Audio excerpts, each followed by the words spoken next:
குற்றங்களை மன்னித்தவர், தம்மண்டை என்னை சேர்த்து கொண்டார்.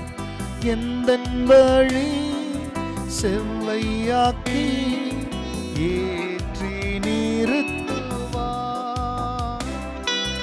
எந்தன் வழி செவ்வையாக்கி ஏற்றி நிறுத்துவார். பின் செல்லுவே நேசருடன் என்றும் ஆனந்தமே.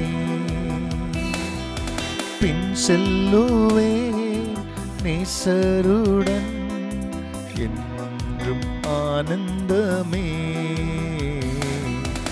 எந்தன் இயேசு வல்லவர் என்றும் நடத்துவார். எந்தன் இயேசு வல்லவர் என்றும் நடத்துவார்.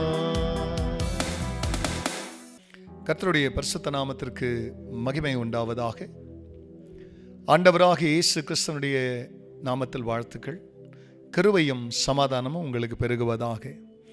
அன்பானவர்களே, இந்த நாளிலேயும் நம்முடைய ஆலோசனைக்கென்று இந்த நாளினுடைய தியானமானது 1 சாமுவேல் 13ஆம் அதிகாரத்தில் 23ஆம் வசனம்.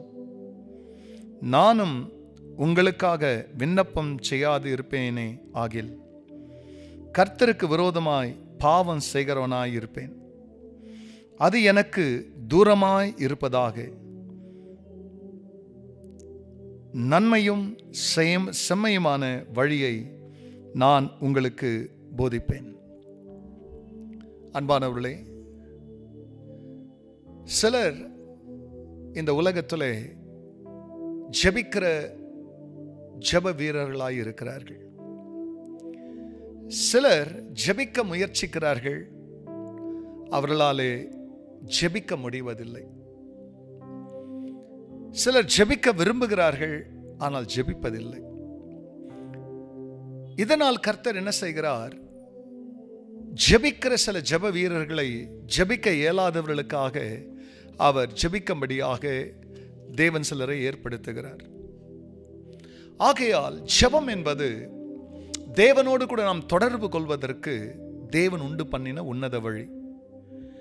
ஜெபம் இல்லாத ஒரு வாழ்க்கை என்பது தேவனுக்கும் ஜனங்களுக்கும் விரோதமாய் நாம் பாவம் செய்கிற ஒரு வாழ்க்கை. தேவ சித்தமானது நித்தியத்திலிருந்து பூமியை எதிர்நோக்கி வருவதற்கு ஒருவர் ஜெபிக்க வேண்டும்.